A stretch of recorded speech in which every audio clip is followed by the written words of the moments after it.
À quelques jours des JO, Paris est au plus bas. En tout cas, le moral des restaurateurs, le moral des hôteliers, le moral des Parisiens est au plus bas à quelques jours seulement des JO.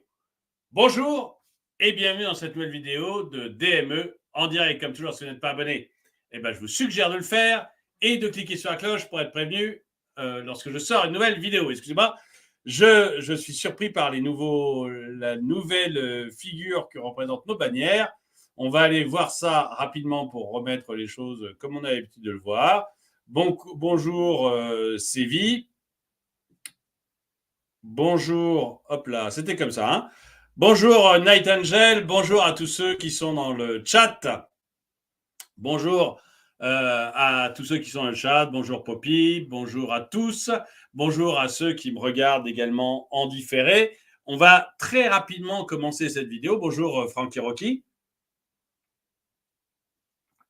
On commence très rapidement cette vidéo parce que j'ai été, moi, sidéré par beaucoup de choses que j'ai pu voir sur les JO et notamment sur où on en est actuellement sur les JO.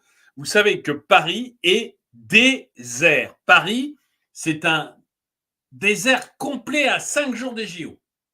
Un désert complet qui semble avoir été fait par l'État et par la mairie de Paris qui ont organisé ça.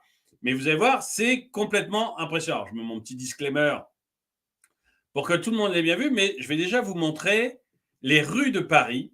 Les rues de Paris. Là, on est sur, si je ne me trompe pas, on est sur la rue de Rivoli. Enfin non, je ne me trompe pas, on est sur la rue de Rivoli. En principe, c'est noir de monde. Noir de monde. Vous allez voir une petite vidéo là, où on voit, là, vous êtes sur les Champs-Élysées. Il n'y a personne. Là, vous avez un pont parisien, je ne sais pas lequel c'est. Vous voyez, les rues de Paris sont totalement vides à quelques jours des JO. Ils sont où les touristes, demande CLS? On se le demande, a priori, ils ne sont pas là. J'avais lu récemment un article, c'était Delta Airlines et Air France, qui disaient qu'ils avaient 100 000 vols en moins vers Paris. 100 000, pas vols, pardon, passagers en moins. 100 000 passagers en moins vers Paris que d'habitude, sur la période des Jeux Olympiques. C'est-à-dire 100 000 personnes qui ne viendront pas à Paris pendant la période des Jeux Olympiques. Donc là, vous avez pas mal de photos, pas mal d'images de Paris avec les contrôles de QR code, avec les 44 000 grillages qui sont mis autour de la zone. C'est pour vous donner un peu un exemple de ce à quoi ça ressemble actuellement Paris. Et c'est vrai que, bon, il faut être pas mal. Bonjour Zoldorak. Faut être pas mal. En avoir vraiment envie pour y aller. Je vais vous montrer plus de flics que de touristes, parce que les policiers, généralement, vous ne les voyez pas trop à Paris. Hein, donc, vous avez le temps de vous faire agresser. Notamment, j'avais montré, vous savez, sur la Tour Eiffel, enfin, autour de la Tour Eiffel, j'ai fait plusieurs vidéos où des touristes s'étaient fait agresser et même V. Vous savez qu'il y a des mots que je n'ai pas le droit de dire sur YouTube. Donc, des touristes qui étaient même fait V à Paris, il y en avait 3. Donc, quand même, c'était quelque chose qui arrivait sur le Champ de Mars, près de la Tour Eiffel. Et j'avais fait d'autres vidéos dans lesquelles je vous disais, il y a des vendeurs à la sauvette à la Tour Eiffel et il y a de gros problèmes d'hygiène, notamment pour les crêpes de ces vendeurs à la sauvette, parce qu'ils entreposent les crêpes dans les égouts. Et je vous ai dit, mais écoutez, c'est quand même simple à régler. Il suffit de mettre quelques flics et vous réglez le problème des V et le problème des vendeurs à la sauvette. Il s'avère que pendant les JO, on sait très bien le faire. C'est-à-dire que là, pendant les JO, vous avez 2 ou 3 voitures de flics qui sont en permanence autour de la Tour Eiffel. Vous n'avez plus un vendeur à la sauvette. Terminé. Et ça m'étonnerait qu'il y ait un V pendant les JO. Et au moins à cet endroit-là, dans les zones touristiques. Et du coup, effectivement, il y a actuellement plus de flics que de touristes à Paris. C'est complètement impressionnant. Alors, je vais vous montrer aussi, parce que ça a forcément d'incidence. Donc là, même chose, hein, c'est une petite vidéo de BFM. Vous voyez les images du cœur de Paris presque vide à quelques jours de la cérémonie d'ouverture. C'est pas vieux, hein, c'est un truc qui date de ce matin. Vous voyez, c'est une vidéo de ce matin de BFM, donc c'est vraiment pas vieux, on est vraiment à quelques jours de l'ouverture. Comme un sentiment de solitude pour cette restauratrice du centre de Paris. Voilà, bienvenue dans mon restaurant, sans clients. Habituellement très fréquenté, cet établissement subit de plein fouet une baisse d'activité à une semaine des Jeux Olympiques. En cause, les QR codes obligatoires et les 44 000 barrières installées dans Paris qui restreignent l'accès au cœur de la capitale. Je refais juste une petite incise, mais vous voyez que quand on veut protéger Paris, on sait protéger Paris. Hein. Vous vous rappelez les problèmes qu'on a eu avec les Black Blocs à un moment qui se sont joints aux Gilets jaunes et qui ont détruit l'Arc de Triomphe. FX ne sait pas ce qui est bon, rien ne remplace une bonne crêpe d'égout. Ouais, non mais c'était impressionnant, la pâte à crêpes entreposée dans les égouts par les gens qui font de la vente à la sauvette au pied de la Tour Eiffel, c'est chaud. Après, vous n'avez plus tellement faim. Hein. Et c'est pas une info de moi, hein, c'était une info du Parisien. Vous voyez, c'est pas moi qui ai inventé ça avec mon chapeau. Hein. Mais vous voyez qu'on arrive à protéger Paris.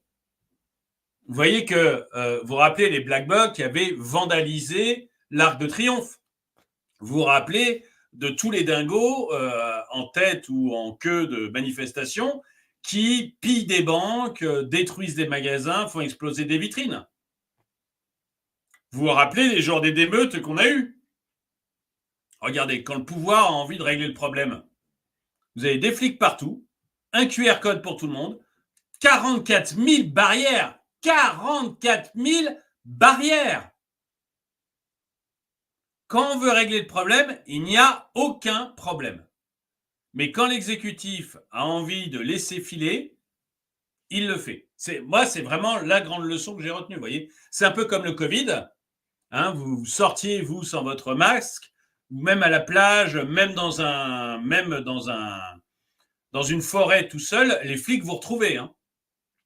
Là, la gendarmerie, elle a été d'une efficacité folle pour vous retrouver paumé au milieu d'une forêt parce que vous n'aviez pas votre masque. Vous alliez faire de la plongée sous-marine et c'est pas une blague parce que je l'ai vu. Un mec revient de plongée sous-marine, on lui met une amende parce qu'il n'a pas son masque. Donc, vous voyez que quand on veut vous choper, il n'y a aucun problème. On sait faire. Donc, quand il y a des agressions, des black blocs, des commerces pillés, etc., c'est vraiment, vraiment que l'État a soit la trouille des black blocs, ce qui est tout à fait possible parce qu'on est avec un État trouillard, soit il n'a pas la trouille de vous mettre des amendes et de mettre des amendes à des gens qui ne sont pas combatifs, mais ils n'ont aucune trouille à vous mettre ce genre d'amende. Par contre, ils ont toutes les trouilles du monde à aller s'attaquer aux dealers de drogue ou au problème des Black Blocs. Parce que la même chose, hein, si vous êtes capable de mettre Paris entier en rang serré derrière les grilles, je pense que vous pouvez régler le problème des quartiers sans difficulté. Hein. Et alors, je précise parce que l'un d'entre vous m'a envoyé un mail. Je ne dis pas que tous les habitants des quartiers sont à mettre en tôle. Je dis que les gens qui habitent dans les quartiers sont souvent des braves gens, des gens bien, qui se font pourrir à la vie par des bandes de petits dealers de drogue ou de petits caïds, et que c'est eux qu'il faut foutre en tôle. Voilà. Mais tous les gens qui habitent dans les quartiers, bien sûr, ne sont pas des problèmes. Mais voilà. Je précise parce que l'un d'entre vous m'a envoyé un email. Donc, j'aime autant préciser les choses. Voilà. Donc, voilà. On est capable de mettre Paris, je finis avec ma incise, on est capable de mettre une ville entière sous coupe réglée quand le pouvoir en a envie. Il ne va pas me dire qu'il n'arrive pas à régler le problème des quartiers sensibles, des quartiers nord de Marseille, ou des quartiers sensibles, ou des black blocs pendant les manifestations. S'il ne le fait pas, c'est qu'il a la trouille ou qu'il n'a pas envie de le faire. Les deux solutions, vous choisirez laquelle vous plaît le plus. Alors. Catastrophique, c'est un cauchemar. Il n'y a plus personne. Donc voilà, toutes les boutiques ferment les unes après les autres parce que ça ne sert à rien de rester ouvert. Une situation critique que vit cette autre brasserie quelques mètres plus loin. Le gérant doit fermer temporairement parce qu'il lui est impossible d'installer sa terrasse. Sans barrière, normalement j'ai la terrasse qui est juste là, dans l'angle, donc avec une dizaine de tables, avec des parasols, des chaises. Et là, actuellement, dans l'état actuel des choses, je ne peux rien faire. Grosse désillusion pour tous ces commerçants qui espéraient profiter des JO pour booster leur chiffre d'affaires. Le comité olympique assume ses désagréments. Et une fois tous les 100 ans, forcément, ça se fait aussi au prix de... Alors, Pépère à barbe, là, qui est charmant, mais c'est pas lui qui paye. Hein. C'est-à-dire, ouais, oh, on peut le faire, après tout, ouais, c'est un petit désagrément pour les cafetiers. Vous allez voir, il y en a qui perdent 60% de leur chiffre d'affaires. Hein, puis on n'est pas dans une période difficile de l'économie, ça va très bien. Ouais, oh, on peut quand même les gêner quelques semaines. Après tout, moi j'ai gagné 250 000 € en organisant les JO. Je crois que c'est son salaire, hein, si je me rappelle bien. Je ne me rappelle plus de son nom, mais il me semble que c'est Tony Estanguet, voilà. Le président du comité d'organisation olympique gagne 240 000 €. Il trouve que voilà, faut arrêter de râler. Hein? C'est pas parce qu'il y a 2-3 cafetiers qui vont fermer, hein, 2-3 personnes qui vont pas faire leur chiffre d'affaires, qui vont se retrouver ruinés, que lui, il peut pas gagner ses 240 000 €. Flûte de flûte. Soyez positif, va vous dire Tony Estanguet. Soyez positif. Moi, mon compte bancaire est rempli. De perturbations et de contraintes. Mais la situation fait aussi des... Regardez, c'est vide. Paris est vide. Mais complètement vide. Je ne crois pas avoir, en dehors du Covid, je n'ai jamais vu Paris comme ça. Je n'ai pas vu Paris pendant le Covid, mais je veux dire, j'ai jamais vu Paris comme ça. C'est totalement vide. Mais la situation fait aussi des heureux. Piétons et cyclistes se réjouissent de pouvoir circuler plus librement. Bah, pour moi, c'est super. Il n'y a personne, il n'y a pas de voiture. Je suis à vélo. Donc là, c'est séance cirage de pompe de BFM qui, après vous avoir montré que c'est une catastrophe pour les cafetiers, va interroger les bobos qui vont vous dire « C'est génial, je peux circuler en vélo partout. C'est super, je peux marcher. J'entends les oiseaux. Je suis à Paris, j'entends les oiseaux. Va à la campagne, ma fille. Va à la campagne. Moi, j'entends les oiseaux tous les jours là dans ma petite maison de campagne. Et j'emmerde personne. Il n'y a aucun café qui ferme à cause de moi. Donc, petit passage, on fait reluire les chaussures et les mocassins à glands de nos ministres et de Madame Hidalgo. Vélo. Du coup, c'est vraiment agréable. On entend les petits oiseaux et tout, c'est très chouette. C'est absolument extraordinaire. On a l'impression d'avoir Paris pour nous tout seuls. On est VIP. Franchement, je pense que ça n'arrivera pas souvent. Ça me rappelle, vous savez, il y a eu un film d'Eric et Ramsey où Ramsey est policier, il essaie d'attraper Eric, qui est voleur. Et à un moment, ils se retrouvent tous les deux tout seuls à Paris. Il n'y a plus une seule personne à Paris. Et ça me rappelle vraiment ça, quoi, les deux personnes toutes seules à Paris. Ils sont pas prêts de piétoniser les quais, donc on en profite. Ouais. Selon la préfecture de police de Paris, les barrières seront retirées et des points de passage mis en place après le 26 juillet, jour de la cérémonie d'ouverture des JO. Voilà, donc d'après la préfecture de police, tout ça n'est fait que pour la cérémonie d'ouverture des JO. Parce que tout le monde va dire « Ah, voilà, c'est seul tout ». Oui, le film, c'est seul tout. Il est pas mal du tout. Enfin, il est pas mal. J'ai bien aimé la première moitié. Après, Eric et Ramsey, j'aime bien sur une période courte, parce qu'ils ont un humour. Sur une période longue, j'ai plus de mal. Mais j'ai bien aimé. J'ai bien aimé quand même. Donc, voilà. Donc, la préfecture de Paris nous dit, bah voilà, la raison, c'est les fêtes sur la Seine, là, la cérémonie d'ouverture sur la Seine. Tout le monde avait dit que tous les gens de la sécurité, en fait, avaient dit que c'était une folie, cette cérémonie sur la Seine. Bah, pour éviter que ça se termine en catastrophe, cette folie bobo, là, où ils ont... Moi, je vois bien le truc. Vous voyez Emmanuel Macron et Anne Hidalgo en train de boire le café, là, à la fin d'un repas un peu arrosé, et qui se disent, ouais, où est-ce qu'on va la faire, notre cérémonie d'ouverture? Ah, si on la faisait sur la Seine, c'est super. Ah, ok, t'as raison. On la fait sur la Seine, banco. Et il l'annonce à la presse, et juste après, il y a tous les gars de la sécurité qui viennent les voir. Ils disent, mais c'est pas possible, vous voulez un bain de sang? Enfin, ça va finir... Ça va très, très mal finir, cette cérémonie d'ouverture sur la Seine.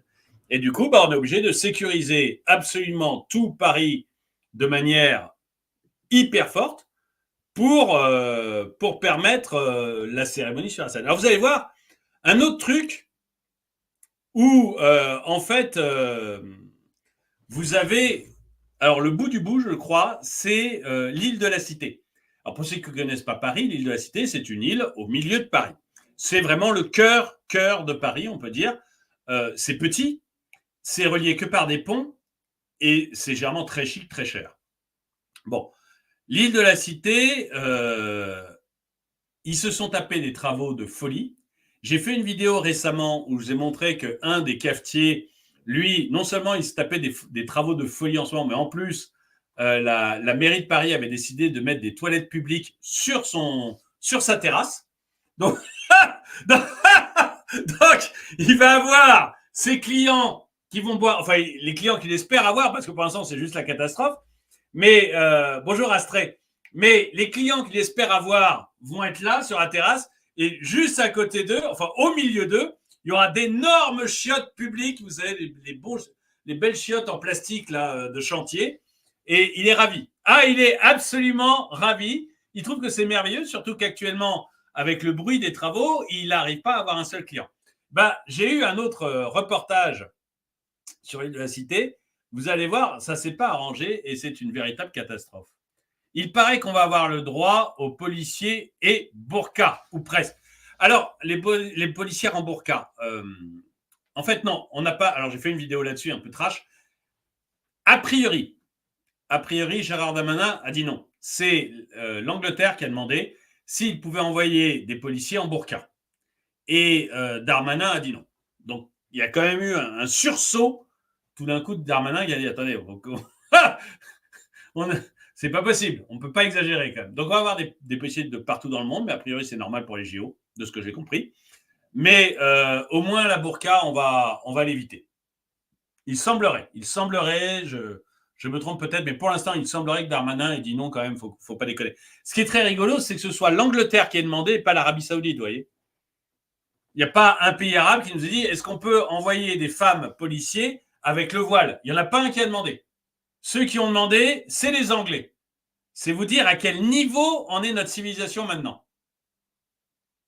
À quel niveau de baisage de babouche on en est arrivé. En Angleterre, en tout cas. Pour que les pays arabes comprennent bien qu'un État laïque, c'est un État laïque, mais que les pays laïques, eux, ne comprennent même pas ce que c'est. C'est incroyable. Les touristes à Paris, c'est les flics. Oui, vous allez voir, il y a des gens du Qatar, il y a des Allemands, enfin, je parle des flics, hein. Il y a du flic du Qatar, des flics allemands, des flics d'Angleterre, il y a des flics de partout, mais il n'y a pas de touristes. Alors, regardez ce que nous disent les commerçants de l'île de la Cité. Eux, ils ont perdu 90% du chiffre d'affaires. Hein. 90% de perte de chiffre d'affaires. Compliqué ici à l'île Saint-Louis. Pour bien vous situer, l'île Saint-Louis, c'est un quartier très central à Paris, extrêmement touristique d'habitude en été, puis tout le long de l'année. Mais regardez ici, vous le voyez sur les images de Domi-Tiberto, cette route principale ici de l'île Saint-Louis est complète. Je ne sais pas s'il y a des femmes policiers dans les pays arabes. J'en ai aucune. Bon, en même temps, c'est des gens sérieux, donc peut-être pas. Non, en fait, je rigole, mais je rigole. Non, je ne sais pas du tout s'ils ont des femmes policiers. Ça ne serait pas non plus totalement fou d'avoir des femmes policiers, vous voyez, ne serait-ce que pour contrôler une autre femme. J'avoue que je n'ai jamais demandé. Je suis passé au Qatar. Je sais que les femmes au Qatar ont tout à fait le droit de travailler. Et les femmes, et même les femmes qataries sont mieux payées que les hommes qataris parce qu'ils essayent d'encourager le fait que les femmes travaillent. Donc, il y a vraiment cette volonté. Est-ce qu'elles ont accès à la police et à l'armée? Ça, je n'ai pas demandé. Je n'ai pas demandé quand j'étais au Qatar. Donc, je ne sais pas. Vous le voyez sur les images de Domi-Tiberto, cette route principale ici de l'île Saint-Louis est complètement vidée de ses touristes. Alors, en principe, l'île Saint-Louis, en voiture, c'est juste l'enfer. Hein, parce que vous avez du monde partout. Regardez, là, il n'y en a pas une. Il n'y a pas une bagnole, il n'y a même pas un piéton qui marche. Parce que vous le voyez tout au fond, il y a ces barrières en fait pour pouvoir accéder à cette zone ici. Il faut un QR code, ce qu'on appelle un passe-jeu, parce que nous sommes en zone grise et donc c'est seulement les habitants et ceux qui travaillent et qui ont des autorisations pour pouvoir accéder. C'est notamment compliqué évidemment pour les commerçants. Ici, je suis avec Jean-Philippe. Bonjour. Bonjour. Vous êtes le propriétaire ici de l'Île aux Vaches, un célèbre restaurant ici, l'île Saint-Louis. On voit votre salle, elle est quasiment vide. C'est pas habituel? Non, pas du tout. Pas du tout. On est à moins 90% de chiffre d'affaires. On fait plus rien. On fait plus rien, c'est le quartier sinistré. Moins 90%, est-ce que la situation elle est tenable pour vous? Bah écoutez, on n'a pas le choix. De toute façon, on doit rester ouvert. On est là, on a du personnel, donc il faut s'accrocher. faut s'accrocher et puis espérer que après le 26, on retrouve un autre rythme normal parce qu'effectivement, ça peut pas durer éternellement. Je sais que certains de vos collègues, Les salaires, tout ça, enfin bref, tout ça, ça continue quoi. je sais que certains de vos collègues, ils sont nombreux d'ailleurs à Oui, parce que lui, il continue à payer son loyer, son salaire. Hein. Tout à l'heure, le bon barbu, là, Tony Ostinguet, qui organise les jeux, il trouve que c'est pas grave et que les gens peuvent. Attendez, la barbe! C'est mes jeux! C'est mes jeux quand même, la barbe! Donc Tony Stanguet, il trouve que les gens devraient prendre leur mal en patience. Hein, mais le restaurateur, il dit bah oui, mais moi je paye, je veux bien être patient, monsieur. Mais je paye mon loyer, je paye mes taxes et je paye mes salaires. Donc si en face, on pouvait me permettre d'avoir des clients, ça serait bien. Parce que mes clients, vous les retenez derrière les barrières, là. Il y a combien de touristes qui ont un QR code, à votre avis? Il y a combien de touristes qui ont fait la démarche pour avoir un QR code? ont décidé, eux, de rester fermés. Vous vous êtes posé la question? Non, non, puisqu'on nous a demandé de fermer par arrêté préfectoral la journée du 26. Donc, on m'a jamais demandé de fermer les autres jours. Donc, je ne pouvais pas anticiper cette catastrophe, quoi. Je ne pouvais pas me dire on allait avoir personne. Que vous attendez maintenant la fin des restrictions le 26. Complètement. On espère que tout ça, ça va être un mauvais rêve et puis que la vie va reprendre son cours samedi. Parfait. Merci beaucoup, en tout cas, Jean-Philippe. On verra, Jean-Philippe, si ta vie a repris son cours samedi, mais à mon avis, t'es mal barré. Vous voyez, un tweet de Marcel. C'est déjà arrivé dans l'histoire des Jeux Olympiques qu'on vide une ville de ses habitants pour les organiser. Et je partage rarement l'avis de Marcel, mais c'est vrai quand même. Regardez Paris. Regardez cette photo de Paris. C'est vraiment seul tout d'Eric et Ramsey. Il n'y a personne. Vous avez un pauvre vélo là à l'intersection, et sinon il n'y a personne. Comment vous voulez que les gens puissent. Vous allez avoir encore une catastrophe. Être commerçant à Paris, c'est juste l'enfer. Être commerçant à Paris, c'est juste l'enfer. Vous êtes tapés tous les black blocs dans les gilets jaunes. Et ils allaient régulièrement rue de Rivoli. Et c'est beau, on dirait le Covid. Non, mais c'est vraiment ça. Hein. Ils allaient régulièrement rue de Rivoli et ils massacraient toutes les vitrines. Donc les gars, tous les samedis, qui est leur plus gros samedi, je le sais parce que mon père habitait rue de Rivoli et il y a une brasserie à côté qu'on connaît bien. Et la brasserie, tous les samedis, qui est son plus gros chiffre, elle mettait des panneaux en bois et elle fermait. Tous les samedis, pendant plusieurs samedis d'affilée, quoi. Derrière, ils se sont tapés le Covid. Donc là, on ferme carrément. Interdit d'ouvrir. Eux, ils n'ont jamais réouvert. Hein. Ils n'ont jamais réouvert. Ils se sont dit, attendez, c'est bon, on arrête. Et je ne sais pas ce qu'est devenu cette brasserie, mais elle n'a jamais réouvert. Voilà, les gens ont vendu, je crois, mais je n'ai jamais vu le truc réouvrir, en tout cas.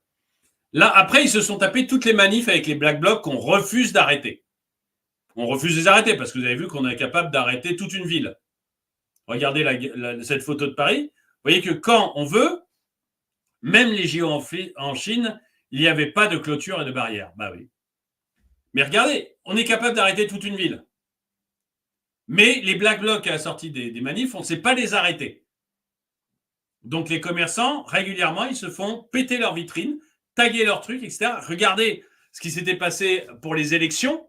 Vous aviez dans plusieurs villes de France, dont Paris, des commerçants qui, par avance, avant que les élections soient passées, mettaient des panneaux en bois sur toutes leurs vitrines pour protéger leurs magasins. C'est vous dire s'ils ont confiance en l'État pour les protéger. Donc, être commerçant à Paris, mais c'est juste un enfer, parce que l'État ne fait rien, en fait. En dehors d'être capable de vous faire fermer, de bloquer complètement la ville, pour l'amusement des quelques riches qui vont acheter des billets pour aller voir la cérémonie d'ouverture. Parce que je rappelle que le billet de cérémonie d'ouverture, c'est 2500 € pour être assis dans un siège en plastique. Si vous allez dans le coin VIP, où quand même, on vous donne des petits fours, mais enfin, c'est la version tiers-monde du VIP. Hein, vous voyez, c'est vraiment du petit four. C'est 9000 €. 9000 € pour avoir le droit à la version VIP du tiers-monde. Et 2500 € pour pouvoir mettre ses fesses dans un siège en plastique. Donc la cérémonie d'ouverture, vous voyez, c'est vraiment réservé aux bobos qui n'ont rien d'autre à foutre de leur vie, quoi. Eh ben, on est capable de bloquer Paris pour les bobos qui n'ont rien à foutre de leur vie. Ben, je remarque ça. Regardez cette photo. Regardez cette photo. Donc là, si je ne me trompe pas, je peux me tromper parce que mes souvenirs sont lointains, mais c'est l'hôpital Pitié-Salpêtrière, ça, si je ne me trompe pas. Et c'est un des ponts qui va vers là. Et regardez à quoi ça ressemble. Les gens sont en cage.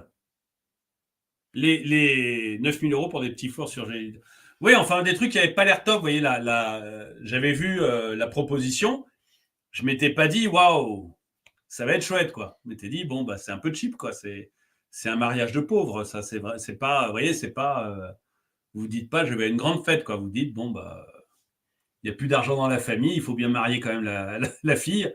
Bon, bah voilà, ils organisent ça au Crément et au petit four Lidl, quoi. Ça faisait vraiment cet effet-là, hein, en lisant ce qu'ils proposaient. Bon, enfin bon. Regardez les gens là qui sont enfermés, les JO inclusives en une image. C'est-à-dire, soit tu as 2500 € à mettre, soit tu te retrouves avec les pauvres, là.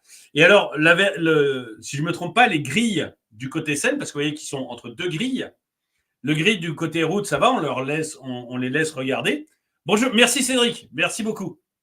Je suis fatigué de voir comment ma contribution fiscale donne une image si mauvaise et sans retour sur investissement. Ben ça, tu m'étonnes.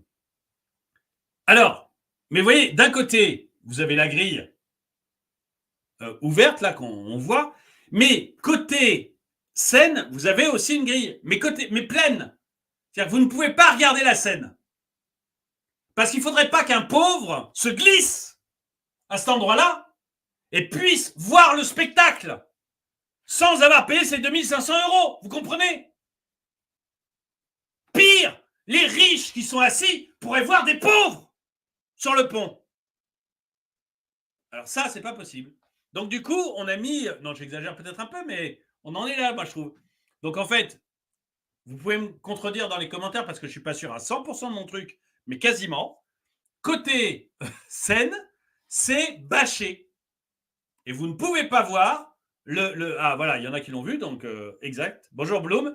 Il y en a qui ont vu et qui me disent que c'est exact. Vous ne pouvez pas voir ce qui se passe sur la Seine. Au cas où des pauvres auraient la mauvaise idée de venir sur le pont pour regarder. Voir le spectacle Hidalgo. C'est pas possible. Donc voilà, ne pas nourrir les animaux. Là, c'est un peu ça, ouais. J'imagine bien le riche émir qatari rôder sur cette route où il n'y a personne, vous voyez, et ouvrir la fenêtre de sa Rolls et jeter des cacahuètes comme ça. Avec les pauvres. Ah, ma cacahuète. C'est un peu ça. Moi, je trouve que c'est un peu ça. Bon, je me moque un peu, mais les Qataris, honnêtement, quand j'y étais, ils étaient super gentils. Mais putain de gueux. Ouais, non, mais c'est vraiment ça. Putain de gueux. Moi, c'est l'impression que ça donne, en tout cas. Hein. Je me trompe peut-être. Mais moi, c'est l'impression que ça donne. Tenez, regardez un exemple de café. Comment peut-on accepter d'aller boire un verre dans ces conditions? Est-ce que vous avez envie d'être à cette terrasse? Est-ce que vous avez envie d'être à la place de ces dames? Qui a envie de boire un verre en terrasse devant une grille? C'est incroyable, quoi. Ça me fait penser, vous savez, aux photos qu'on a souvent des pandas dans les zoos. Vous avez les pandas, ils ont toujours des jouets un peu débiles comme des chaises parce que c'est des gros animaux complètement crétins qui ont pas d'équilibre en plus. Et du coup, on les voit s'asseoir et puis basculer, tomber et tout. Ça me fait penser à ça. Bon, elle n'est pas grosse cette dame, hein, c'est pas ce que je dis, mais ça me fait penser à ça. Vous voyez, les pandas assis sur leur jouet complètement ridicule face à la grille. C'est vraiment ça, quoi. Mais du coup, forcément, vous doutez bien que pour les commerçants, c'est une catastrophe. Vous imaginez le chiffre d'affaires de ce commerçant. Généralement, il doit mettre 2-3 tables, à mon avis, en parallèle sur ce trottoir. Donc, il ne peut déjà pas mettre ces 2-3 tables. Mais en plus, il faut qu'il y ait des gens qui aient vraiment envie de boire un verre, quoi, parce que ça ne donne pas une envie, dingue. Alors, On en est au stade. Xi Jinping prend des notes et est en pleine admiration. Ah oui, à mon avis, là, tout le monde se renseigne sur comment faire. Hein. Mais vous voyez comme quoi, le QR code, quand on vous disait, quand les complotistes, mais j'en faisais partie à ce moment-là, vous disiez, vous savez, le QR code qu'on est en train de vous installer pendant le Covid, on va s'en resservir. Et c'est juste un test grandeur nature pour l'État. On nous disait, non, mais t'es complotiste, jamais on se resservira d'un QR code. Regardez, les JO, QR code. Et tu dois avoir ton QR code pour circuler en centre-ville. Donc vous voyez, encore une fois, les complotistes, dont là c'était une théorie du complot à laquelle j'adhérais totalement et dont j'ai beaucoup parlé, on avait vachement raison. Voilà, parce que ça a permis à l'État de tester cette histoire de QR code, et maintenant, à la première occasion, on vous la remet. C'est facile, on sait faire maintenant. Croyez toujours les complotistes, c'est juste des gens qui ont de l'avance. Enfin, peut-être pas quand ils disent que la Terre est plate et qu'on n'a pas atterri sur la Lune, mais pour le reste, vous pouvez les croire. Alors, vous allez voir que quand même Cédric, décidément, Cédric, merci.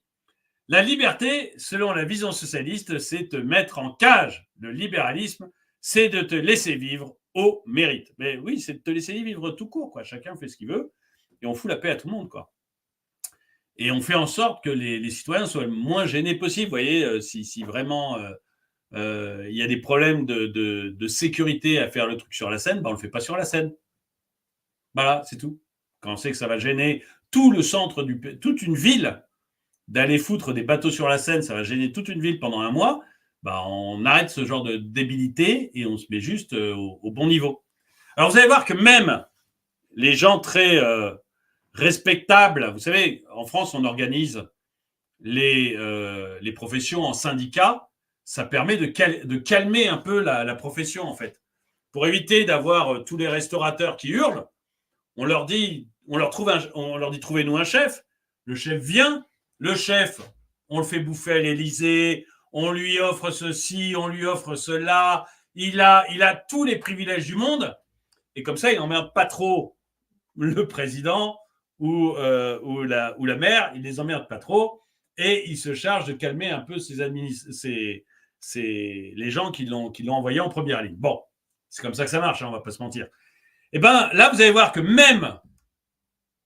même les représentants, alors je ne sais pas s'il est soudoyé, ce monsieur, je ne veux pas parler pour lui, je suis sûr que c'est un homme très honnête, mais même les représentants des commerçants n'arrivent plus à dire c'est normal. Alors ils essayent de dire non, mais ça va aller mieux après, on est confiant, ça va aller mieux après, parce qu'il faut calmer les troupes avant qu'il y ait une révolution, mais on sent que même eux, là, ils y croient plus, en fait. Ils n'en peuvent plus.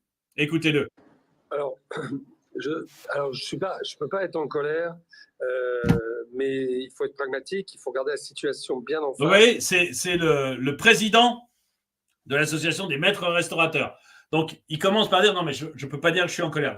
Tous les mecs derrière lui de l'île de la Cité, ils sont chauds bouillants. Tous, ils nous ont dit mais c'est une catastrophe. Lui, il dit non, mais je ne peux pas être en colère quand même. Enfin, il faut bien voir la vérité en face. C'est un peu la merde, quoi.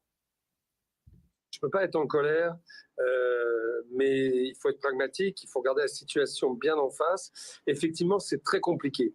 D'un côté, on a la fierté d'avoir les Jeux Olympiques, c'est extraordinaire. Sûrement que ces Jeux Olympiques vont marquer l'histoire des Jeux Olympiques. Et... Vous la sentez, la grande phrase toute faite, prémâchée que lui a donnée la mairie de Paris ou l'État? Ces Jeux Olympiques vont marquer l'histoire des Jeux Olympiques. Qui peut le croire? Qu'est-ce qu'il y a comme événement dans les Jeux Olympiques de Paris qui font que les Jeux Olympiques de Paris vont être mieux que ceux de Londres, vont être mieux que ceux de Chine? Je ne cite pas les précédents, je cite les deux derniers. Est-ce qu'on a tout d'un coup une palanquée d'athlètes absolument exceptionnels qui vont se... pour quelle raison il ne peut pas être en colère? Parce que... parce qu'il est représentant des autres. Il fait partie des représentants des autres, ceux qui sont invités à l'Élysée, chez le ministre et tout. qu'il bouffe bien et à qui on donne des éléments de langage, donc il ne peut pas être en colère. Mais vous voyez, les Jeux Olympiques vont marquer l'histoire des Jeux Olympiques. Même si on se dit que ça va être des bons Jeux Olympiques, il n'y a rien du tout dans les Jeux Olympiques qui peut vous faire dire on va marquer l'histoire des Jeux Olympiques. Au mieux, ça sera des Jeux Olympiques corrects. Mais vous n'avez pas une légion d'athlètes absolument exceptionnels qui vont se rencontrer les uns les autres. Vous voyez, c'est pas Usain Bolt qui va courir contre les 2 personnes qui risquent de devenir champion du monde à sa place. Vous n'avez pas un fait. Réfléchissez aux épreuves sportives. Vous n'avez pas une épreuve sportive où vous vous dites la vache, là, il y a un enjeu monstrueux, quoi. Vous n'avez pas un. Donc, en fait, au mieux, ça sera des Jeux Olympiques, aussi bien que ceux de Londres ou aussi bien que ceux de Chine. Mais ça ne marquera pas l'histoire des Jeux Olympiques. C'est là que je vous dis, on sent quand même le gars qu'on a biberonné. Cédric, merci beaucoup Cédric, décidément. J'ai eu la chance d'avoir une formation de communication, c'est exactement ça. Non, mais c'est ça.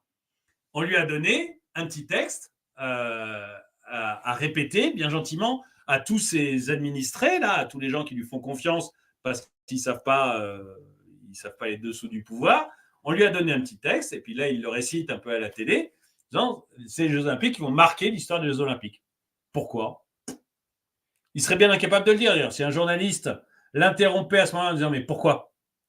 Vous verriez le mec cafouiller et être incapable de vous donner une raison. En dehors du fait que ça aura fait chier tout Paris, je ne suis pas sûr qu'il y ait un autre fait grand, marquant des Jeux Olympiques. Vont marquer l'histoire des Jeux Olympiques et ça sera exceptionnel.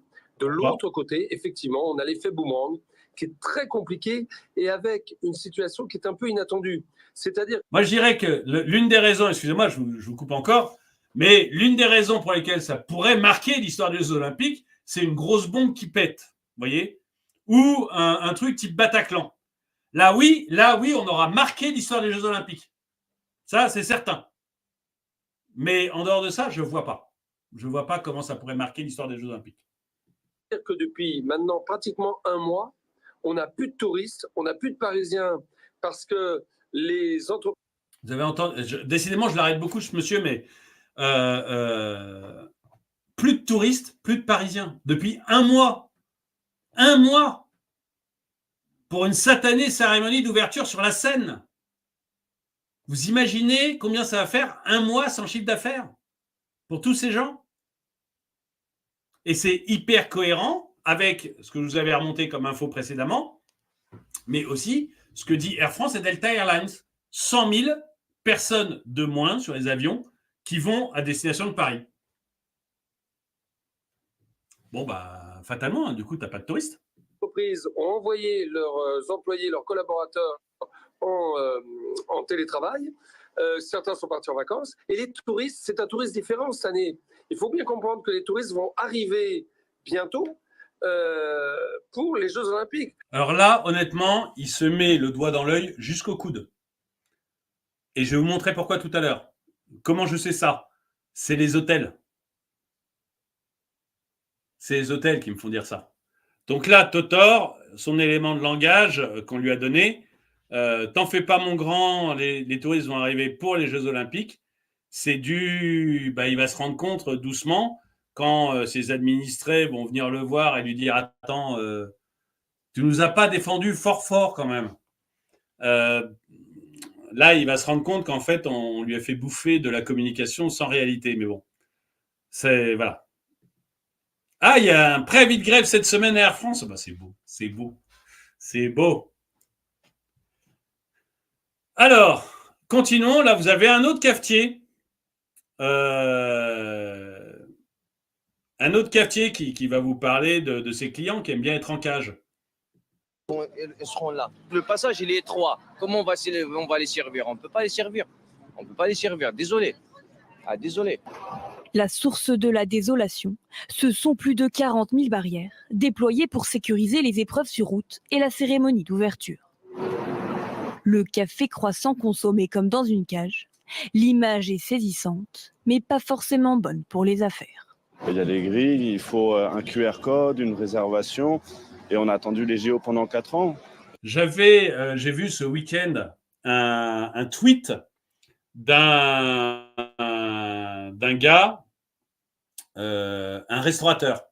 J'ai eu le tweet du restaurateur qui disait qu'il avait 42 personnes qui avaient réservé pour le soir même et que sur les 42, il y en avait déjà 36 qui avaient annulé à cause des grilles et à cause du QR code. Parce que bêtement, quand tu vas manger au restaurant, télécharger le QR code, être sûr de ton truc, passer sur je sais pas quoi et tout, bah tu le fais pas, quoi. Donc en fait, voilà, il avait déjà, le restaurateur, ce week-end, sur 46, il y en avait déjà, sur 42, il y en avait déjà 36 qui avaient annulé. Merci encore, Cédric. Donc, pour anecdote, Cédric, il a compris comment faire pour que je lise ces messages. Et pour anecdote, ma petite sœur qui montait sa boîte, elle est dans la merde sur les voies réservées JO. Ah bah oui, bah, ça c'est clair. Hein. Non mais c'est clair.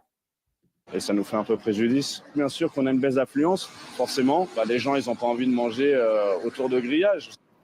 La fréquentation chute, mais avec ces barrières, il faut aussi réorganiser services et livraisons, parfois avec difficulté. Pour ce restaurateur, c'est l'incompréhension. Je ne sais pas qui a organisé comme ça, je ne comprends pas. Je ne comprends pas. On est malheureux.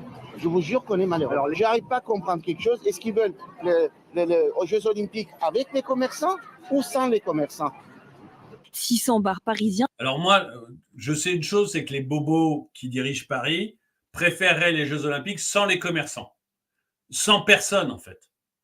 Le rêve, je pense, caché d'Anne Hidalgo et d'Emmanuel Macron, c'est les Jeux Olympiques avec leurs copains et avec un Paris vide, dégagé de tous les gueux qui restent. Voilà, c'est ça un peu leur fantasme. Tronqués de leur terrasse devraient être exonérés de redevances. Oh, merci! Merci! Vous vous rendez compte? Ces gens-là, ils payent une redevance pour avoir une terrasse et on va peut-être, c'est pas encore fait, hein, les exonérer de la redevance. La mairie va peut-être gentiment les autoriser à ne pas payer à la redevance pour une terrasse qu'ils n'ont pas. C'est gentil. Notre bon maître prend soin de nous quand même. Notre bon maître fait attention à son peuple.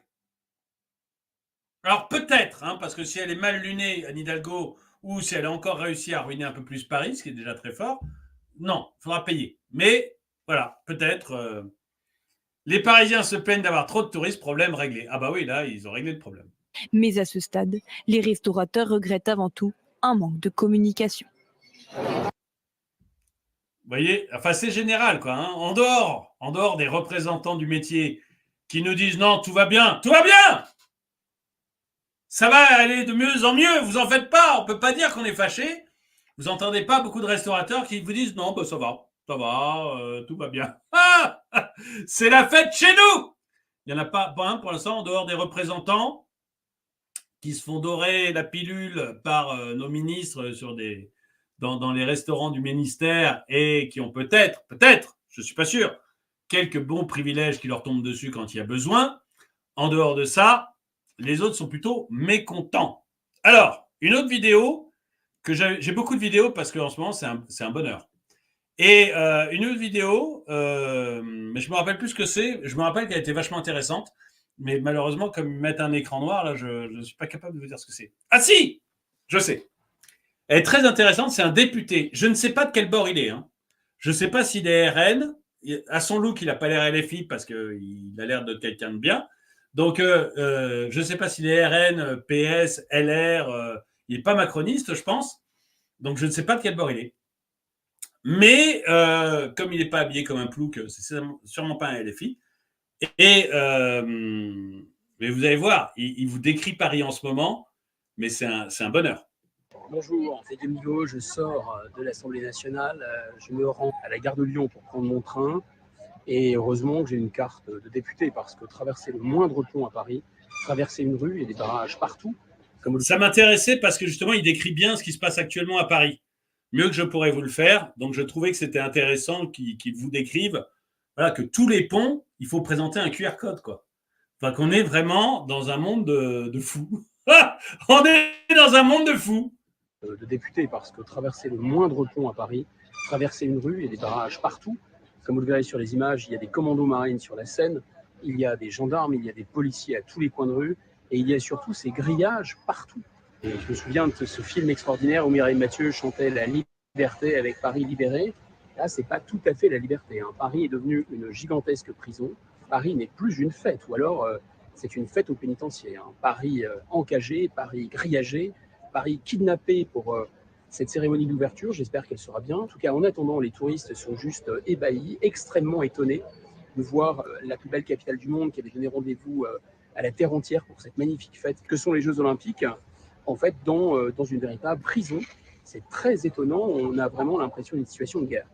Bonjour, c'est Camilo, je sors. Donc voilà, donc a priori, il est RN, d'après ce que vous me dites tous. Ok, bon, non, mais peu importe, il a beau RN. Son témoignage semble pas mal quand même. Vous vous rendez compte, le moindre pont à Paris pour le traverser. Si vous êtes parisien et que je me trompe, n'hésitez pas à le dire. Hein. Mais n'hésitez pas à le dire parce que moi, je n'habite pas Paris actuellement. Je suis à 4 heures de voiture de Paris. Donc voilà, vous n'hésitez pas à me marquer si je me trompe. Mais de ce que dit ce monsieur et de ce que je vois beaucoup, c'est grillagé de partout. C'est compliqué de traverser la moindre rue. C'est compliqué de traverser le moindre pont. Il y a l'armée dans la Seine. Les commandos marines sont dans la Seine parce qu'on n'a qu'une trouille, c'est l'attentat pendant la cérémonie d'ouverture. Donc voilà, c'est quand même très, très, très chaud.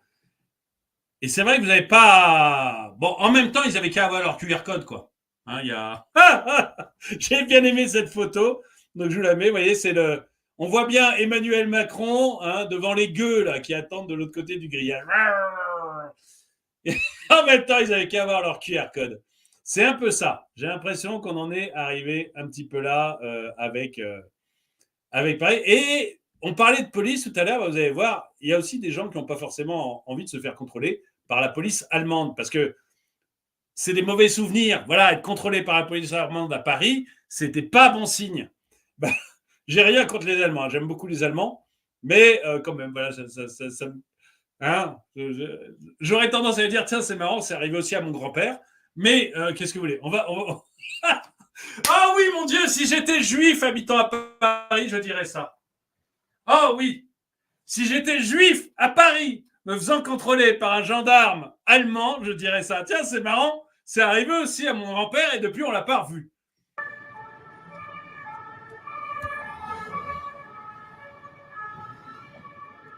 Donc la Polizei est là.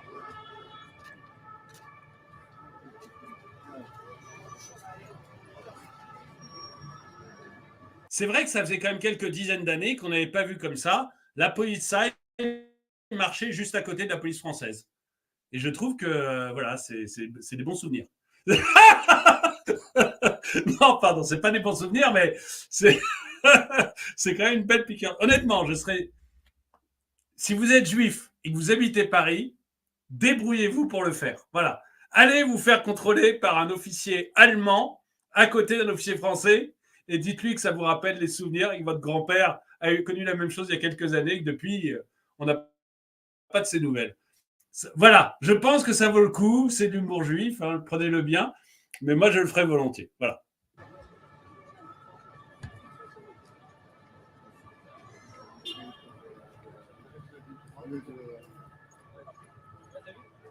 Ah, il y a aussi une femme de la Polizei.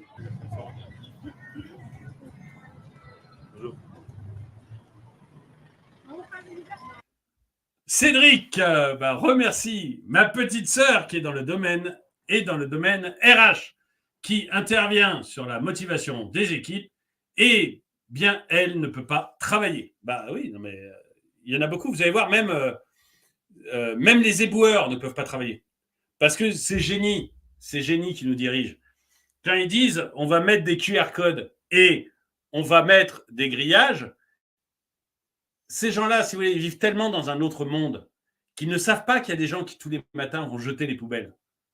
Ils n'en ont pas conscience. Pour eux, les poubelles sont là, puis le lendemain, elles ont disparu, quoi. Comment, pourquoi, ils ne savent pas. Il y a un côté magique. C'est ça la magie de Paris pour Anne Hidalgo. Je jette mes poubelles, le lendemain, elles ont disparu. C'est magique. C'est pour ça que Paris est aussi propre. Que voilà, elle trouve que la magie est un peu descendue, mais voilà. Et quand vous voyez, mais c'est impressionnant, Regardez une balade aux Maldives. Bon, on va arrêter. Honnêtement, si vous êtes juif, le prenez pas mal. Hein. C'est vraiment pas contre vous. Mais voilà, je trouve que bon, c'est un peu terrible. Bon, oui, parce que, alors, vous allez voir, c'est merveilleux. Écoutez ça, parce que des pauvres éboueurs eux-mêmes. Rencontrer des agents de propriété de la ville de Paris qui eux-mêmes ne peuvent pas accéder à la zone 6. Ça faisait une demi-heure quand on les a rencontrés qu'ils attendaient de pouvoir commencer leur travail, car eux non plus n'avaient pas de QR code. Ils nous ont expliqué ne pas avoir reçu tout simplement de passe de la part de leur employeur. Rencontrer des agents de... Donc les éboueurs, ils n'ont pas de QR code, donc ils attendent de pouvoir rentrer pour nettoyer les poubelles. Enfin, c'est incroyable. On est dans un monde... c'est la 4e dimension, en fait. Personne n'y a pensé, personne s'est dit, mais je n'ai pas mal pris, nous dit Esther Krief. Voilà. Mais non, mais c'est vrai, quoi. Je trouve ça incroyable. Bon. Mais ça me fait penser, vous savez, on devrait retourner le film. Je ne sais pas si vous avez vu un film merveilleux avec Jean Gabin et Bourvil et un tout petit peu Louis de Funès qui s'appelle La Traversée de Paris, où ils doivent traverser Paris sous l'occupation avec des valises remplies de cochons, du marché noir. Ils se baladent dans Paris, Jean Gabin et Bourvil, et ils essayent de traverser l'ensemble de Paris avec leurs valises pleines de cochons. Et ils se font contrôler régulièrement par la police allemande. Je pense qu'on en est là. Voilà. Encore une fois, vous voyez, si vous avez un peu une tête de Jean Gabin ou une tête de Bourvil, vous mettez une casquette, vous y allez avec 2 valises, et vous traversez Paris. Et à chaque fois qu'on vous stoppe, vous filmez un peu. Voilà, vous voyez, c'est des trucs rigolos, la traversée de Paris. Voir si vous arrivez, alors si en plus vous remplissez vos valises de cochons, saucissons, etc., et que à chaque contrôle vous l'ouvrez et que la police allemande fait la tête, là il faut filmer. Mais c'est vraiment ça, quoi. C'est la traversée de Paris, c'est complètement délirant. Donc voilà. Et alors encore là on a un autre député RN. Je suis désolé, honnêtement je les choisis pas. Hein. Je prends ceux qui passent. Il s'avère qu'ils sont tous les 2 RN. N'allez pas croire que c'est mon affiliation politique, hein, mais voilà, il s'avère que les 2 que j'ai vus qui en ont parlé étaient RN. Si demain Jean-Luc Mélenchon en parle, je le passerai aussi. Valise de concho se contrôler par des flics en burqa. Ah ça sera encore plus beau. Ah oui, par le Qatar. Oh là là là là.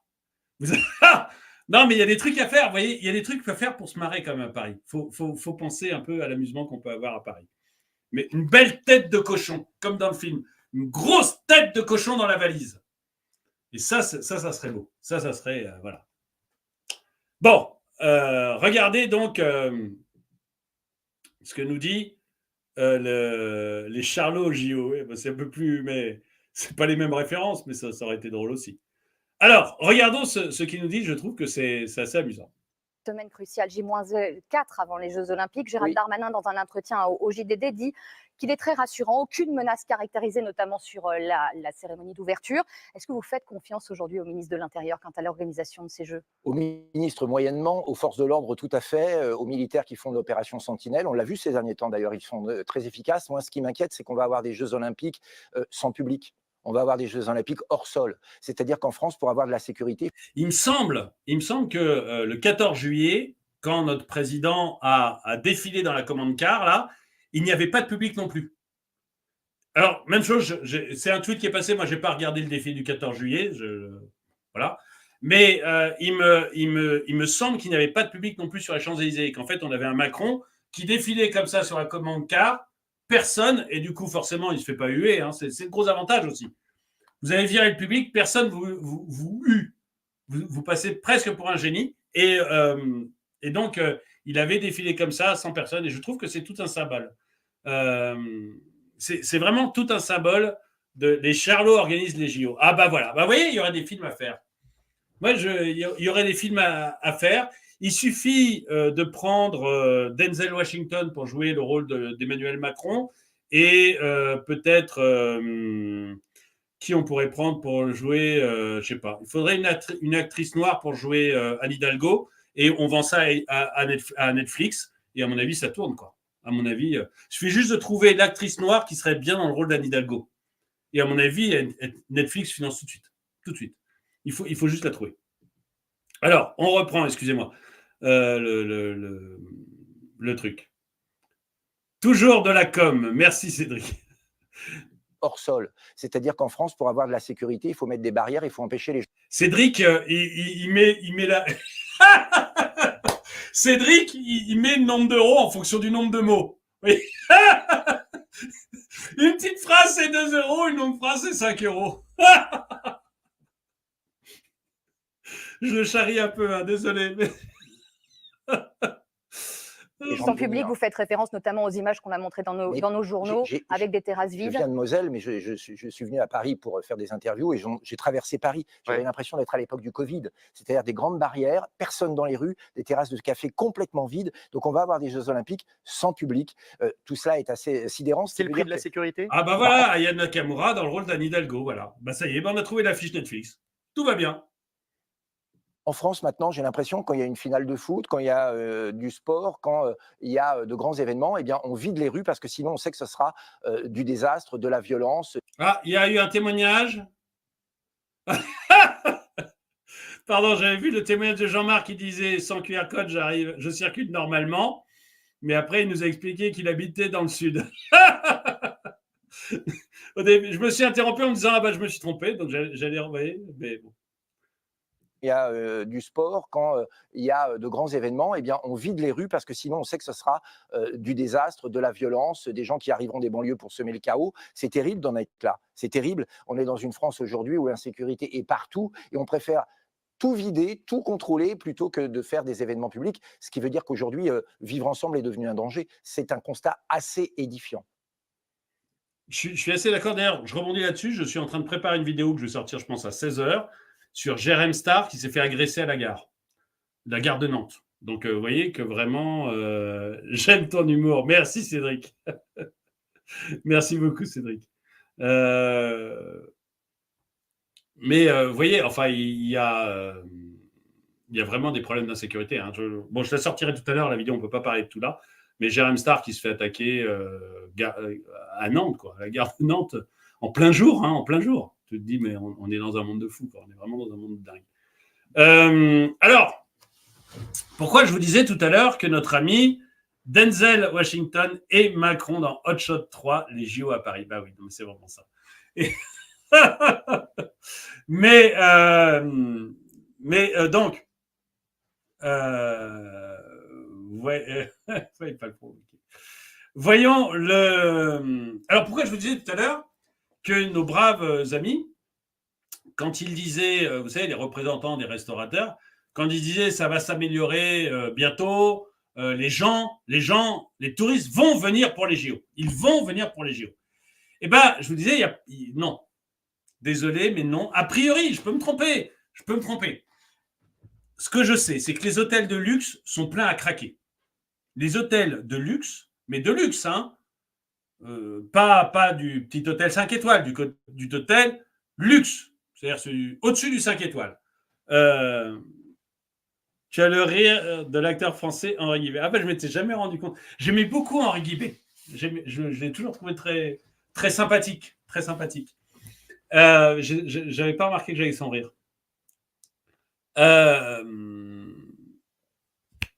Qu'est-ce que je voulais vous dire ? Oui, les hôtels de luxe sont pleins. Ils sont pleins à craquer, ça, il n'y a pas de problème. Mais du très, très haut de gamme, hein, du très, très haut de gamme, ils refusent même du monde. Donc ça, c'est vrai. Par contre, les autres hôtels sont vides. Vides. Alors, ça peut peut-être changer, mais je vais vous montrer un reportage, ils sont vides. Et c'est pour ça que j'ai dit, non, les touristes ne vont pas arriver. Parce qu'entre ce que me dit Delta Airlines, ce que me dit Air France et ce que me disent les hôtels, eh ben, j'ai la preuve que les touristes ne vont pas venir. Pas pendant les JO. Et je vais vous montrer exactement ce que dit... Il me semblait qu'il était mort, Henri Guibé, il y a peut-être 2 ou 3 ans. Enfin, s'il est vivant, je le salue, mais je suis presque sûr qu'il est mort il y a 2-3 ans. Il est très, très bien. Mon chapeau est un chapeau australien. Bon, on regarde les hôtels. Les 3 chambres, vide également là. Et c'est pas très serein. Le gérant de cet hôtel parisien n'en croit pas ses yeux. Seul un tiers des chambres de son établissement sont occupées, un chiffre bien loin de ceux prévus à... Donc, on a un tiers des chambres de l'hôtel qui sont occupées. Donc, vous voyez que ça veut dire qu'il fait 30% d'occupation. Malheureusement, il n'y a pas le nombre d'étoiles sur l'hôtel. Mais il n'a pas l'air nul, vous voyez. Son hôtel n'a pas l'air nul. Juste à côté, il y a un magasin Chanel. C'est pas mal, quoi. A priori, il est bien placé. 87 ans, Ricky Bobby. Oui, je sais qu'il est très, très vieux, mais je pensais qu'il était décédé. Donc, il n'est pas encore assez vieux pour être décédé, ce qui est plutôt une bonne nouvelle. Occupé, un chiffre bien loin de ceux prévus à quelques jours des Jeux Olympiques. On ne s'attendait pas du tout à ce genre de taux d'occupation, ni mes camarades hôteliers, ni les restaurateurs à côté. Ça devrait être justement... Alors, il ne s'y attendait pas parce qu'il ne m'a pas écouté, parce que je préviens quand même depuis quelques temps que les chiffres annoncés ne sont pas bons du tout. Pas bons du tout. Restaurateurs à côté, ça devrait être justement plein d'effervescence, plein de monde. Et pour l'instant, la fête n'est pas encore là. À cause de l'absence de clients, l'hôtel a vu son chiffre d'affaires diminuer de moitié par rapport à l'an dernier. Et pour le moment, il ne constate aucun signe d'amélioration. En ce moment, en termes de réservation, c'est très faible. Ça ne prend pas. Même on a beau baisser les prix, il n'y a pas de demande. Là. Donc, vous voyez, il n'y a pas de demande, il n'y a pas de réservation. 5 étoiles. Donc, vous voyez, on est quand même... Vous voyez, je vous dis, les très hauts luxe sont pleins. Mais, même lui, 5 étoiles, il a du mal, quoi. Et il n'y a pas de réservation. Je rappelle que les JO, c'est dans une semaine. Donc, nous dire ça ira mieux pendant les JO. Les mecs qui habitent à l'étranger, qui doivent prendre un avion, qui doivent atterrir et trouver un hôtel, ils ne le font pas la veille pour chercher l'hôtel. Surtout qu'en principe, ils ont déjà acheté leur billet pour les JO. Donc, c'est pas la veille que tout d'un coup, ils vont se réveiller en disant « Oh, merde, on avait oublié les JO. Oh, dis donc.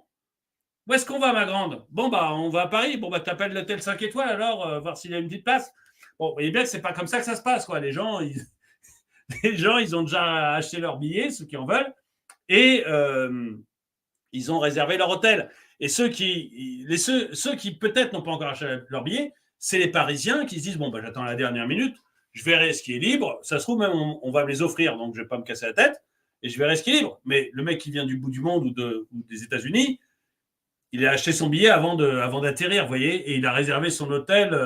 Il ne le réserve pas du jour pour le lendemain. Ça n'existe pas. Là, on est sur du 32% pour la période des JO. On va baisser les prix.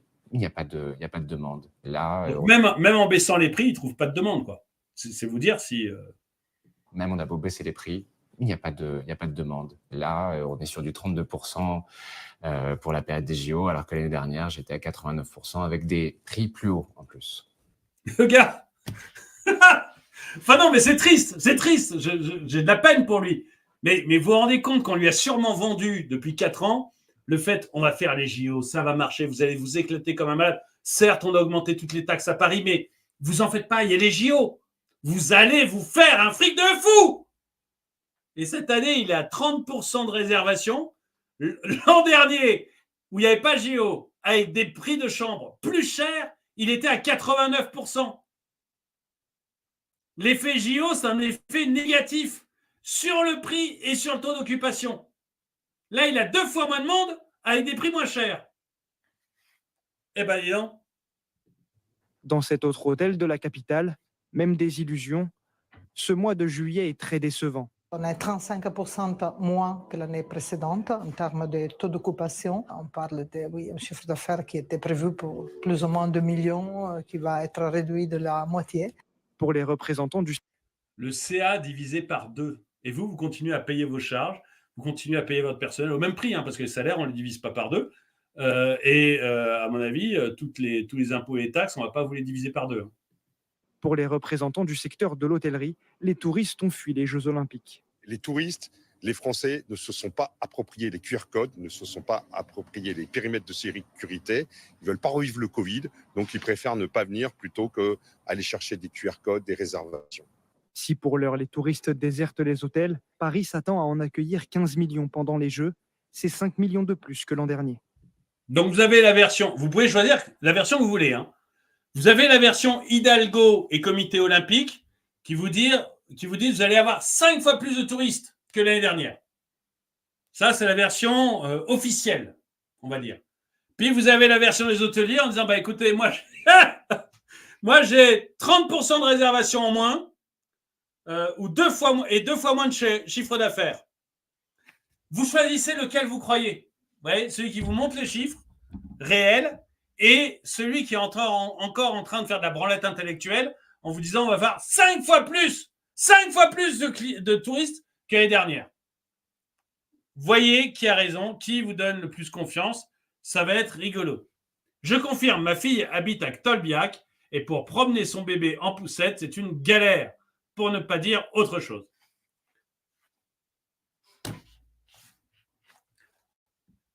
Bon, ben voilà, vous voyez, au moins ça confirme quand même. Au moins ça confirme. Alors en plus des trucs rigolos, parce que pour simplifier les choses, quand on contrôle, en fait, comme il y a beaucoup de soleil en ce moment, c'est beau. Parfois c'est beau. Parfois il y a même un côté un peu,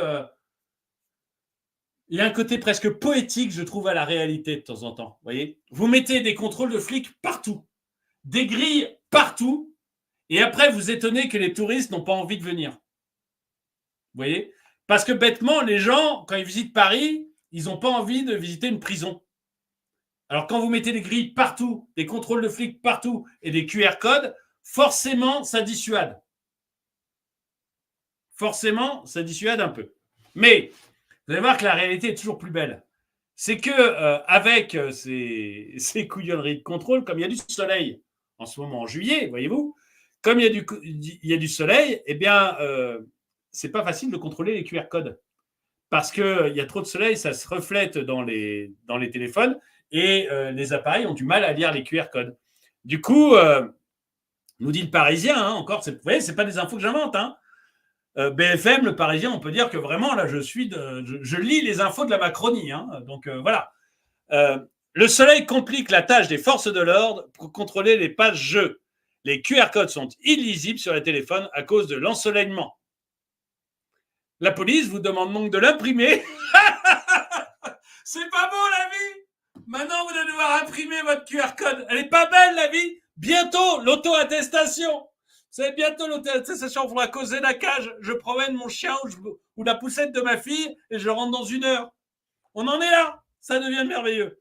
Et c'est une nouvelle discipline des géos, les escape games dans Paris. Moi, ça devient vraiment ça, quoi. Et ce que j'ai bien aimé, c'est le tweet. Qui aurait pu prédire qu'il y aurait du soleil en juillet? Vous savez, c'est la grande phrase d'Emmanuel Macron qui nous disait qui aurait pu prédire, je ne sais plus quoi, l'ensauvagement, qui aurait pu prédire les émeutes, des trucs sur lesquels on lui dit que ça va arriver depuis qu'il fait n'importe quoi. Et lui, qui aurait pu prédire qu'il y aurait du soleil en juillet? C'est tout à fait ça. Ces gens sont nuls. Je ne crois pas qu'il y ait d'autres mots en fait pour décrire cette nullité. Et vous allez voir encore un officiel, mais même les officiels, je vous le disais, hein, le dernier, ils ont de plus en plus de mal à mentir, en fait. Les officiels, vous savez, là, par exemple, c'est Thierry Marx, le président de l'Union des métiers et de l'industrie de l'hôtellerie. Donc, typiquement, la personne, il va souvent manger à l'Élysée. Et je me suis fait tatouer mon QR code sur le front, aucun problème. Et Thierry Marx, mais voilà, vous allez voir même lui, il commence à avoir du mal à mentir. Lui, il fait partie des gens, vous voyez, qui trouvaient que le QR code pour les restaurants lors du Covid, ça posait aucun problème. C'était bien. En fait, ces gens-là, je ne dis pas qu'il est acheté, lui, hein, voyez, mais en fait, ils ont tellement d'avantages et ils côtoient tellement le personnel politique qu'ils finissent par lui ressembler. Et je pense que la meilleure chose qu'auraient à faire les métiers de l'industrie et de l'hôtellerie, c'est de virer Thierry Marx et de mettre quelqu'un qui soit vraiment indépendant. Et de virer à chaque fois le représentant pour en mettre un nouveau. Un gars qui n'a pas encore ciré assez de mocassins à gland. Donc, on va voir ce qu'il nous dit. C'est une grande fête populaire et tant mieux qu'on ait les Jeux une fois par siècle. C'est formidable, mais aujourd'hui... Allez, un petit élément de langage au début, parce qu'on m'a dit de le dire, parce que c'est écrit comme ça sur le papier du ministre. C'est une grande fête populaire et heureusement qu'on a les Jeux une fois par siècle. Tiens, c'est marrant, c'est exactement ce que disait notre ami Barbu qui ne voyait pas la difficulté. Vous savez, tout à l'heure, là, comment il s'appelle déjà le bon représentant des JO qui nous disait « Oh, ils ne vont pas râler, ils vont arrêter de nous casser les pieds, les commerçants, on a ça une fois par siècle. » Ouais, il nous dit exactement la même chose. Ah bah oui, bah dans les ministères, vous avez soit des mocassins à glands, soit des glands avec des mocassins. Hein. Ça, c'est assez clair. Hein. Aujourd'hui, nos commerçants, nos restaurateurs, nos hôteliers sont touchés par ces jeux, par ce blocage de l'hypercentre. Et puis, on voit bien que le fonctionnement est très impactant pour leur chiffre d'affaires. Non, mais vous avez entendu. C'est ce qu'il nous dit en début de vidéo. C'est exactement ce que disait Tony Estanguet. Exactement. Moi, on peut me dire, tiens, Cédric pourrait redonner 5 € pour que je dise sa phrase, où il va nous dire, non, je déconne. Mais où il va nous dire, c'est des éléments de langage. Je déconne, ne le fais pas. Mais voilà, c'est vraiment ça. Le fonctionnement est très impactant pour leur chiffre d'affaires. On voit beaucoup d'annulations, des zones où on est quasiment à 60% de perte de chiffre d'affaires et des zones où on est quasiment à 30%. Mais il faut aussi constater que ça fait quand même quelques mois que nous tirons la sonnette d'alarme sur l'oxydation de ces chiffres d'affaires et que le climat politique en France, tout ça a impacté lourdement notre activité. Alors tout ce qu'il y avait à faire pour se préparer à cela, nous l'avons fait. Nous avons interrogé le préfet sur des dossiers d'indemnisation. Nous accompagnons déjà des restaurateurs sur les dossiers d'indemnisation. Mais il faudrait qu'on comprenne aussi le fonctionnement de ces jeux, par moment avec ces QR codes qui ne sont pas tout à fait toujours bien en place, même si les forces de l'ordre... Ce qui est merveilleux, alors 2 choses merveilleuses. Ces QR codes qui ne sont pas tout à fait toujours bien en place. Mais vous sentez l'homme qui est devenu un homme politique, en fait. Faut être clair. Au lieu de dire carrément, bon, les QR codes, ça fait suer tout le monde, c'est de la merde, voilà, ce qu'il devrait dire en bon commerçant, parce que c'est vrai. Non, c'est pas tout à fait toujours bien en place. Notre ministère fait du mieux qu'il peut. Notre Anne Hidalgo est absolument merveilleuse, mais parfois, il peut s'avérer qu'un QR code ne soit pas bien en place. C'est un peu ce qu'il nous raconte. Donc là, c'est la première chose. Et la deuxième chose, des dossiers d'indemnisation. Oui, parce que j'en ai entendu parler. En fait, on commence à dire aux commerçants, parce que sinon, ils sortaient les fourches, hein, donc, enfin, les fourchettes et les couteaux dans leur cas, ou les grandes louches. Et on commence à dire aux commerçants, mais on va vous indemniser. Mais avec l'argent de qui? Vous allez indemniser les commerçants avec l'argent de qui? D'Anne Hidalgo? D'Emmanuel Macron? Des bobos qui sont allés payer 2 500 € leur place?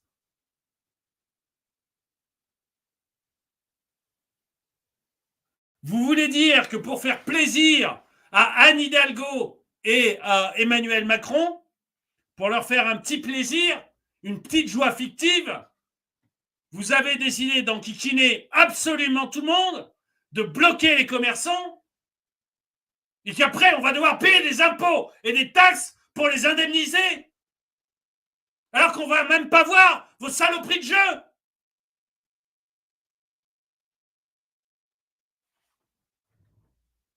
Font en sorte que ça se passe bien. Vous êtes impacté personnellement?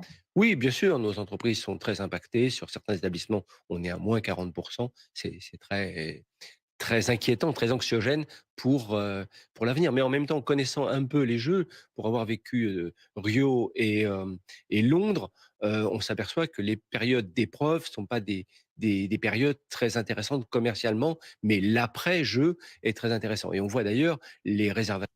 Alors, lui, il a bien compris. Hein, tout à l'heure, l'autre, il n'avait pas compris. Il nous disait, non, mais pendant les jeux, là, ça va revenir. Les gens vont arriver pendant les jeux. Et puis, le temps passe. Et lui, il a bien compris que les gens n'arriveraient pas pour les jeux. Donc, il dit, non, mais c'est après les jeux. En fait, après les jeux, les gens qui ont l'habitude de venir à Paris vont revenir. Wouh! C'est n'importe quoi. C'est du délire. Donc, lui, Lui, il va dire non, mais pendant les jeux, en fait, c'est merdique les jeux. On va tous perdre 40% de notre chiffre d'affaires, c'est une catastrophe. Mais c'est pas grave. Anne a promis d'aller plumer le reste des Français et de nous redistribuer l'argent, surtout dans mes restaurants à moi, parce que moi, je suis le président, donc je serai le premier à indemniser, croyez-moi. Mais après les jeux, ça ira mieux. Oui, mais dans ce cas, organisez pas les jeux, puis comme ça va mieux tout de suite, quoi. Ça évite des couillonneries, quoi. Après les jeux, c'est les dettes. Oui, bah oui. J'ai fait une vidéo, je crois que j'ai fait la vidéo où on voit notamment que Londres, l'exemple de Londres, les jeux ont coûté 9 milliards. Paris, ça sera plus. Mais Londres, les jeux ont coûté 9 milliards. D'après les officiels, ils ont rapporté 8,9 milliards. Donc, ils ont perdu de l'argent. Même eux, même les officiels ont perdu de l'argent. Mais il n'y en a pas un qui est capable de vous donner le détail de ce qu'ils ont gagné. Vous voyez, c'est quasiment du Bruno Le Maire, quoi. C'est, on a gagné de l'argent, on a gagné 8,9. Ah, ok. Comment vous les avez gagnés ? On a gagné 8,9. Oui, mais le détail. Oh, c'est 8,9. Enfin, ils sont incapables parce qu'en fait, c'est faux. Donc, ils donnent un chiffre qui n'est pas trop loin du truc parce qu'ils ont quand même fait une perte et tout le monde l'a vu. Mais voilà, ils essayent de faire semblant. Arriver plus vers fin septembre que celle qu'on devrait avoir en ce moment. Parce qu'on comprenne aussi pourquoi ça vous refroidit par effet ricochet, parce que ça refroidit aussi les touristes qui débarquent à Paris et qui n'ont pas ces précieux sésames que sont devenus les QR codes. Il y a des situations parfois ubuesques sur le terrain. Il y a des situations qui sont ubuesques, par exemple des changements, notamment hier soir, changement d'itinéraire, vous ne savez pas pourquoi. Tout d'un coup, les itinéraires sont fermés, il faut en trouver d'autres, on vous en propose d'autres, tout le monde n'est pas vraiment informé. À ce moment-là, là, ça perturbe. Et là, c'est les annulations en cascade. Je vous imagine devant la police allemande avec un Allemand, un Qatari, là, les deux flics, un Allemand, un Qatari, qui essayent de vous expliquer dans leur langue, dans leur merveilleuse langue, que votre itinéraire a changé. Que oui, la veille, vous pouviez passer là, mais que non, maintenant, c'est plus possible, il faut trouver un autre chemin. Et ils vous guident en allemand. Là, vraiment, il y a vraiment un rappel de l'histoire. Je trouve c'est merveilleux. C'est quand même en Schweiz. Donc déjà, vous avez déjà fait un petit peu dans votre pantalon quand ils vous demandent comme ça vos papiers. Vous sortez vos papiers et vous faites ah nein, rausstell. Je peux vous dire, vous partez, oui, forcément. Mais ça donne pas envie d'aller visiter la ville non plus. Vous voyez, vous êtes un peu, ça vous calme un peu, quoi. Ça doit être l'horreur. Enfin, c'est l'horreur tout ça. Mais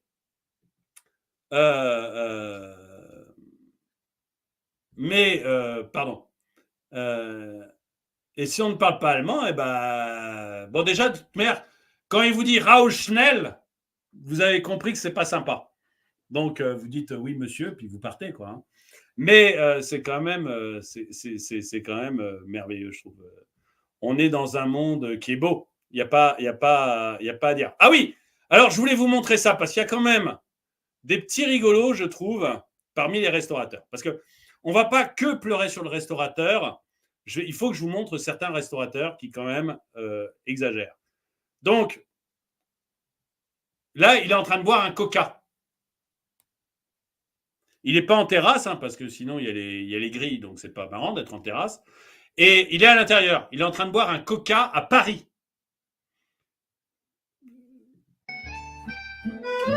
Je coupe le son, je ne suis pas sûr que j'ai le droit de le mettre. Donc, un coca, et il va vous montrer le prix du coca à Paris. Coca zéro, 13,50 €. Il est en train de pleurer. C'est un coca aux larmes. Non, mais 13,50 € le coca. Donc, quand même, il y a des mecs qui... Voilà, ils essaient quand même de se rattraper, les restaurateurs. On ne va pas faire que les plaindre. Vous avez eu aussi 500 millions qui ont été mis pour refaire la verrière du Grand Palais. Vous savez, le Grand Palais a été construit pour l'exposition universelle de Paris qui avait lieu en 1900. C'est un endroit sublime. La verrière du Grand Palais, c'est vraiment un truc sublime. Et on a mis 500 millions pour les renouveler, justement, un peu pour les JO, quoi, que ça fasse beau, parce que c'est vraiment sublime, mais ça commençait à être vieillot. Et malheureusement, ça fait trop de soleil. Du coup, on a tout bâché. 500 millions, mais ça fait trop de soleil. Du coup, on a tout bâché. Ça fait plaisir quand même. Hein, on se dit que là, waouh, super. On est content d'avoir dépensé 500 millions d'euros pour mettre des bâches partout. Là, le touriste qui vient et qui regarde ça, il dit « Oh, belle bâche quand même. Hein. The French qualitat !» Non, mais sérieusement, cette verrière est sublime. Vous savez que quand on l'a construit pour l'Exposition universelle de Paris, il y avait une grande roue à l'intérieur. C'est pour vous donner une idée de la taille. Regardez la taille des petits bonshommes en bas, quoi. Les hommes sont vraiment minuscules par rapport à cette verrière. C'est un truc d'architecture exceptionnel. Exceptionnel, la verrière. Elle n'était pas mise en avant, mais c'est vraiment quoi. J'ai pas compris. J'ai croisé un flic allemand. Il n'arrêtait pas de me répéter biteux.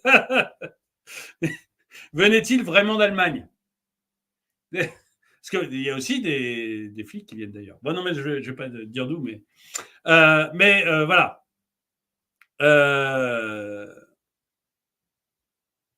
Donc voilà, la verrière, 500 millions, toute bâchée, alors qu'elle est sublime. Franchement, là, vous voyez, ça fait plaisir parce que quand vous voyez la verrière du Grand Palais, si vous visitez Paris, pour ceux qui ne sont pas parisiens, c'est là que vous voyez que Paris a été grand. Vous voyez, c'est là que vous sentez à quoi ce qu'était Paris. On était capable de construire un truc pareil, qui était architecturalement un truc de dingue, pour une exposition universelle. Paris, c'était la Tour Eiffel aussi, hein, c'était pour l'exposition universelle. C'était ça, la France. C'était ça. Maintenant, c'est 44 000 grilles. Et on empêche les gens d'aller voir, les gueux, d'aller voir la Seine s'ils n'ont pas payé leur satané ticket. C'est incroyable. Alors, je vous avais demandé si vous pensiez que les JO, si Paris sera prête pour les JO, 85% d'entre vous pensent que Paris ne sera jamais prête. Oui, l'exposition universelle, c'est 1901. Et je suis assez d'accord. Alors, il y en a beaucoup qui disent rien à foutre. Hein. Les principaux commentaires, c'est rien à foutre. Ce qui dit que tout le monde est vraiment Alors, rien à foutre. Ensuite, le deuxième, c'est rien à foutre aussi. De Paris, lui, c'est plus général encore. Et le troisième, c'est je m'en fous. Donc, autant vous dire que bon, on voit l'intérêt des gens pour les JO de Paris. C'est le premier à 104 pouces, le deuxième 93, le dernier 154. Donc, on voit bien que ça passionne tout le monde, ces histoires de JO. Voilà. Est-ce que... Non, la Baudette ne vous a pas posé de questions dans le chat. Écoutez, dites-moi dans les commentaires ce que vous en pensez, si vous trouvez que c'est normal, si vous êtes juif et que vous avez décidé d'aller vous balader dans Paris pour rencontrer un policier allemand et lui faire une blague. Mais si vous êtes bien franchouillard avec un béret et que vous avez décidé de prendre une valise pleine de saucissons pour vous amuser aussi avec les Allemands et les Qataris. En tout cas, non, mais dites-moi si vous pensez que c'est normal ce qu'on voit pour les Jeux, si vous pensez qu'on va être prêt et si quand même ce qui arrive à ces restaurateurs, si vous trouvez que ce qui arrive à ces restaurateurs et ces hôtels est quelque chose de normal ou si ça augure de chiffres absolument catastrophiques. Et enfin, si vous trouvez que si ça augure de chiffres catastrophiques, est-ce que c'est à nous de payer? Est-ce que c'est à nous d'aller rembourser par des impôts supplémentaires qui vont permettre à l'État d'indemniser ces gens? Dites-moi ce que vous en pensez dans les commentaires. Si vous voulez aider la chaîne, eh bien, n'hésitez pas à aller sur la boutique pour des polos comme ceux-ci, des mugs comme celui-là. On a 89 produits différents. On a beaucoup de layettes pour bébés qui se vendent. Donc, n'hésitez pas à acheter des layettes pour bébé, un cochon à Paris. Et ça aussi, ça ferait un bon titre pour un film. Vous voyez, on ferait un remake, même chose, de Gabin, Bourvil et Louis de Funès. On appelle ça un cochon à Paris. Vous prenez Eric et Ramsey pour remplacer Gabin et Bourvil. Et puis, dans le rôle de Louis de Funès, je ne sais pas, il faudrait trouver forcément un acteur noir, parce que sinon, ça n'irait pas. Et je trouve que même chose, vous pouvez le vendre à Netflix de manière très facile. Bon, toujours est-il que sur la boutique, 89 produits différents, dont des layettes pour bébés qui se vendent très bien d'ailleurs, des mugs, des polos, des t-shirts, des magnets, des autocollants, quel que soit le montant que vous achetez, même si vous mettez 1,50 € d'autocollants, ou si vous achetez l'ensemble des 89 produits, où que ce soit que vous habitiez, eh bien, je vous offre la livraison jusqu'à demain. Jusqu'au 23 juillet 2024, j'offre la livraison sur les achats. Ça aide bien la chaîne, n'hésitez pas. En tout cas, merci d'avoir regardé cette vidéo. Mettez-lui un pouce vers le haut, commentez-la, partagez-la. Omar Sy, on a trouvé le nouveau Louis de Funès. Omar Sy, ça serait très bien. Voilà, je trouve que c'est bon. On a fait en plus maintenant le truc, tout va bien. On a fait le casting. On peut faire la traversée de Paris. Non, le cochon halal dans Paris. Et là, je pense qu'on a en plus un super titre. Donc, il faut y aller. Merci d'avoir regardé la vidéo. Mettez-lui un pouce vers le haut, commentez-la, partagez-la. Merci à tous ceux qui soutiennent la chaîne. Et moi, je dis à très bientôt.